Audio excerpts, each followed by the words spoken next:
Hello again, and welcome to Seattle Connected. Yes, the show that connects you with entrepreneurs, business people, movers and shakers in your community, in our community. We let you know who they are because they're going to be household names. Mark my words. Now, today's guest loves Washington State, like we all do, right? But like with anything, you think about things that can be improved.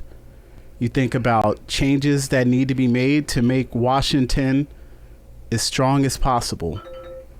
Now, the thing about that is it all depends on the leadership. You need the right people in the right places making the right decisions, right? Well, if you agree, today's guest is a superhero for the people. She's ready to kick you know what and take names. She's here for the voiceless, and she takes care of business and looks good while she does it. Please welcome my friend, your friend, from the north to the south and in all points in between, Miss EL'ona Kearney. Thank you. What's up? How was the intro? Awesome. Okay. I love it. All right. All right. And I want to hold up check that out. Yep. And then check out the back. Hold on. Check out the back. Scan me. I won't be offended. Yep. Look at that. Awesome. Yes, in the future guests, I do accept gifts. So whatever you probably heard, he does. Yes, I love gifts too. And my birthday's coming up July 14th. Just wanted to throw that out there. Anyway, well, thank you. Yeah. So this is about you. This is about you, Miss EL'ona. Now, what I always ask. I'll tell you real quick. Okay. I don't ever say it's about me. It's about us. Because I'm not running for governor. We are running for governor. I like that. And that's true, actually. Yep. You know, because you're not making the decisions for yourself. This is bigger than you. This is for our state. So I like that. Thank you.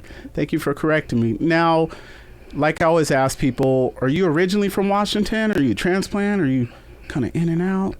I'm a transplant. Okay. I think Washington is like the big melting pot. Yes. And I don't like the melting pot the way we have it, but I want to change that to diversity means unity. But I'm from Florida. Okay. I was born in Florida, but raised in Philadelphia. My family was one of those move around families.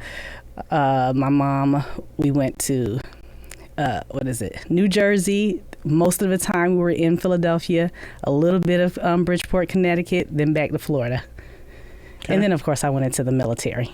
Oh, wow.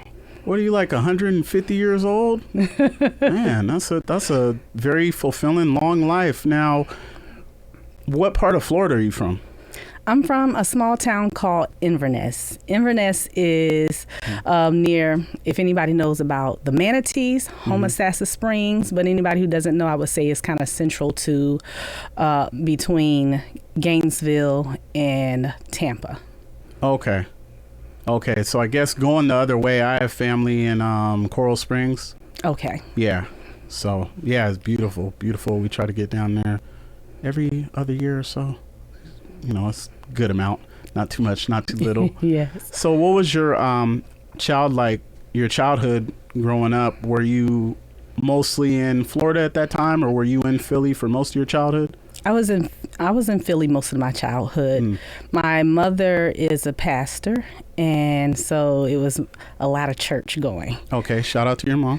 Shout out to moms. Yeah, you always got to shout out the moms. They're very important. Okay, so. And I'm the oldest of 5, so I took on a lot of, what do you say? You know how the oldest always take on being the second parent in the home. This is true. Raising kids. We were kind of latchkey kids because my mom was like 100% into the church. She was a musician, a voice trainer. She was a lot of things in the ministry that I kind of filled in those spaces for my siblings. Yeah. Like that. It was just kind of normal, you know, no one had to tell you. You just kind of saw what needed to be done and you're like, I got this, Mom. I got this, help out. And for me, it kind of taught initiative.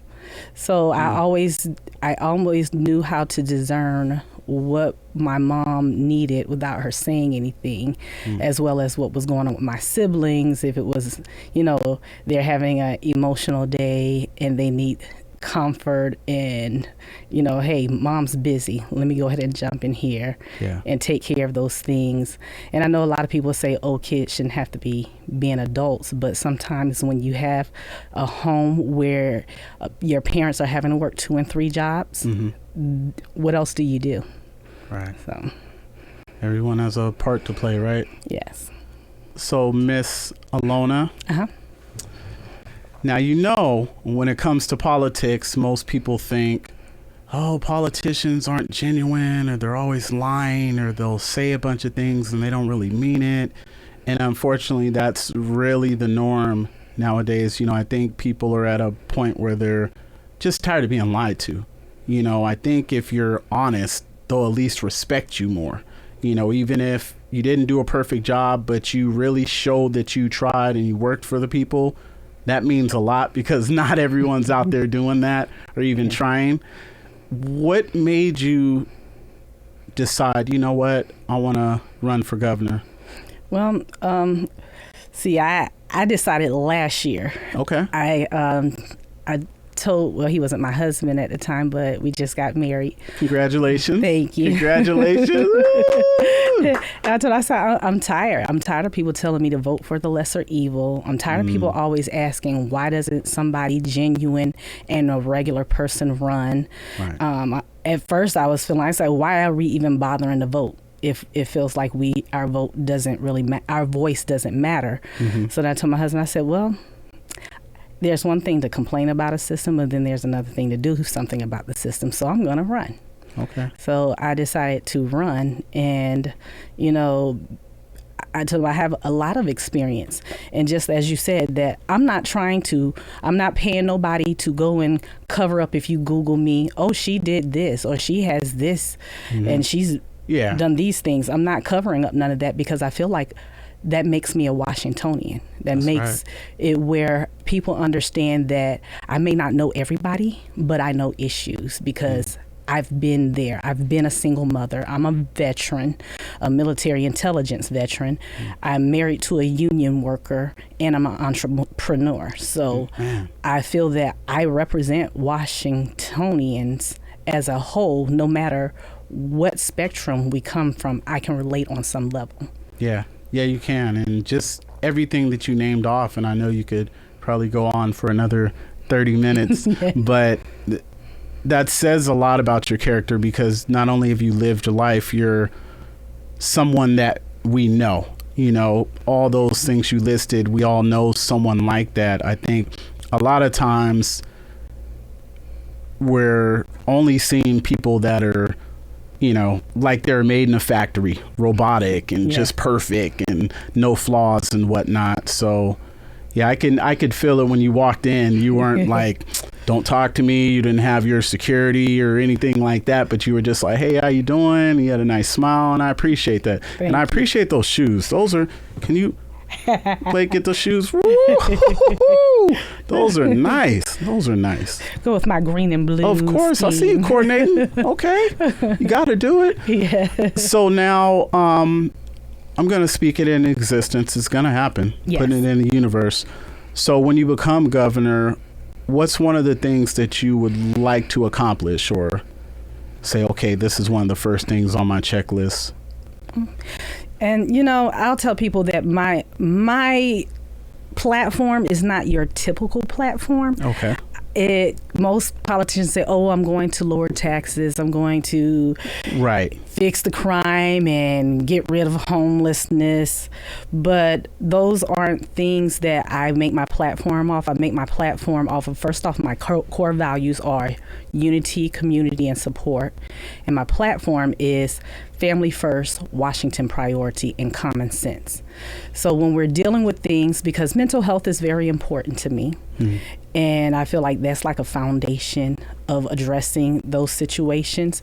But if we consider when we're making these passing legislation and all of these things, that we are taking into account family, the family structure, making sure we keep in that family bond. Washington priority. When I say Washington priority, our taxpayers should not be paying for services for people who want to come here to get free services from another state when they reside someplace else just to get our services and go. That's not fair to our people.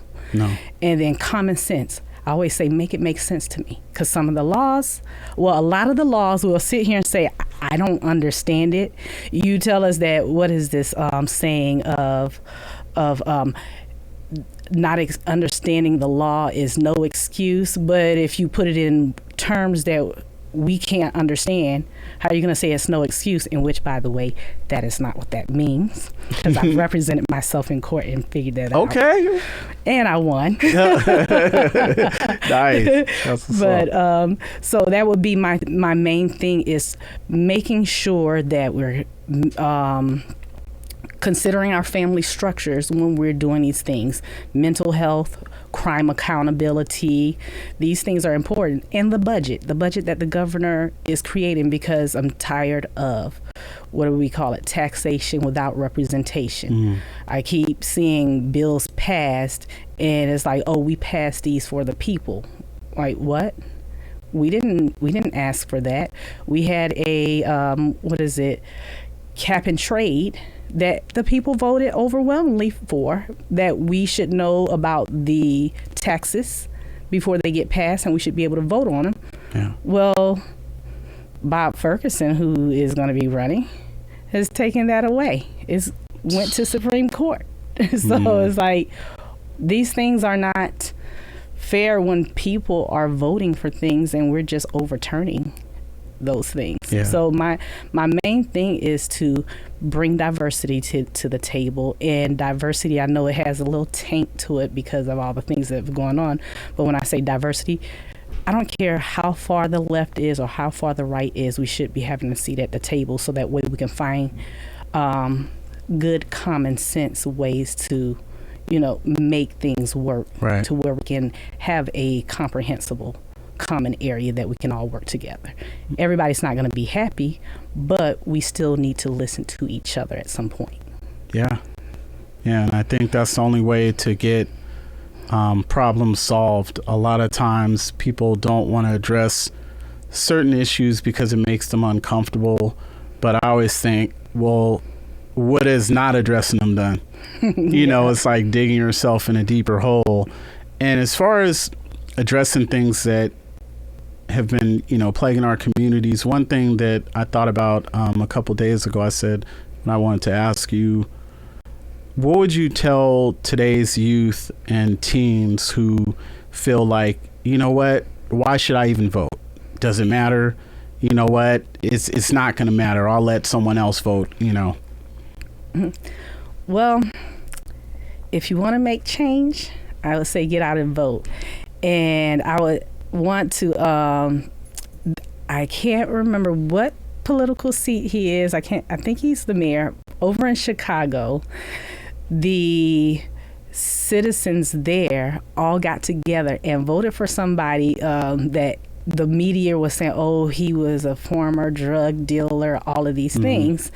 And the people got together and said, just to spite and show them that you guys are not going to control how we think or how we feel, because you as politicians haven't done your job and haven't made it better. So we're going to try something different. They voted this man in just to prove to them that their vote does matter. Yeah. And so it takes people coming together. If everybody say, hey, we're getting ready to show these politicians our vote does matter, and they're going to stop coming into our communities. They're going to stop throwing their money at our people or people that they bring in to say, this is the politician we want to represent the party or this group or whatever, and stop letting them create the narrative for us. Get together and say, no, we're not. We're voting for who we want. And like I said, I'm not running. We're running because I wasn't invited to this table. You wasn't invited to this table. So since we weren't invited, we brought our own seat. I like that. Bring your own seat. Let yourself in the room. Yep. No, I like that. Man, that just made me feel good. That was like a warm bowl of soup, like in a cold day. Thank you. Thank you. So I forgot to ask you, so what would you say is one of your favorite things about Washington? Whether since you moved here, or how long have you been? I've been here for 7 years, since 2016. Okay. And I bought my home in 2017. So I'm not trying to give up my home. Okay. All right. Yeah, man. No. And I would say what I like about Washington is, even though we have this isolation that it'd be nice if we come back more together, is the fact that when people, you can say, hey, I feel alone and I don't have any support on pink toenails. Nobody wants to support me on pink toenails. You're going to find a group of people who's going to support you on those pink. So people are supportive, and I know people hate liberalism, but to me, you have to find the silver lining in things. And with it, I like the fact that people will come and support you, even though you might have the counteracting, but you have a group of people that people really, I don't understand why we feel so alone. We have support. Yeah. What's been, as far as support goes, how has your family and friends responded to the news of you running for governor? I like that laugh. She's like, yeah. Well, so family is supportive, but my family is not here. All of my family is in Florida. Okay. The only people when I moved here I brought was my dad and my 2 kids. Okay. But friends, when I first moved here, I was homeschooling my kids when I moved here, so I got with the homeschool group. They're all supportive. And then there were certain people that I don't know, like I put friends in categories. Okay. I have friends that I might see you every once in a while and say, hey, and I guess you would call them more casual type friends. Yeah. Some of those who've always tried to, and I know that they would always try to be around me because I bring a fun energy and good energy, and they like my motivation. I'm very resourceful, so they would like to use those resources. Some of those have been like, I don't know. It's like kind of like become a jealousy thing of now you're going higher and I still haven't gotten anywhere, but that's not my problem. Right. But then it kind of shows you their character. And I would rather someone show me their character than me learn the hard way or invest too much time and energy into a relationship that's one-sided. So, yeah, you know, I don't have any friends, actually. I just created Seattle Connected to make friends. So. Okay. No, I'm just kidding. Well, the other ones who, like I said, who enjoy my motivation. Yeah. They just live in my moments. Okay. And I'm like, come on, you too. But they come out and they volunteer and help me at events. Oh, that's good. Yes. That's nice. So what was the military like? The military? Well, I guess you say, you know, when I went in the military, I was E-nothing. Okay. And they said I was one of the fastest promoted soldiers because I went from E-nothing to E4 in probably a year and a half. Now, can you explain that for all the people at home that might not? So when you get promotions, I can't say what the other branches do because I had a friend that she was in the Air Force, and I think her promotions was like, you can't get it until 2 years of doing certain things. However, my promotions was probably every 6 months. I was going from, and there's E-nothing when you go in and you have nothing under your belt, no college or whatever. Then you go E1, E2. So I went all the way to E4. And my first sergeant always saw a quality in me that he's back again. I took the initiative. Yeah. When I went in, I was also, would you say, stubborn So they called me private. I got to have it my way. You were just stuck in your ways. Yeah. Well, I always felt that if somebody lied on me or somebody did something wrong, oh, I'm going to fix this. I'm going to make this right. Okay. And my first sergeant would always be like, everything does not need you to argue that point. Sometimes you have to let certain things work. Back to, I'm good at discerning, but there were other things that my first sergeant helped me to see, which also helped me with learning about politics. He would always take me back. Let's look at the Army regulations. This is why this was created. Do you know the history of why this code was created? What it protects us from? And so for me, my first sergeant and my commander did a great job in mentoring me and also pushing me to those other promotions, because they saw something and they saw leadership skills in me. So they were always placing me in leadership roles. Yeah.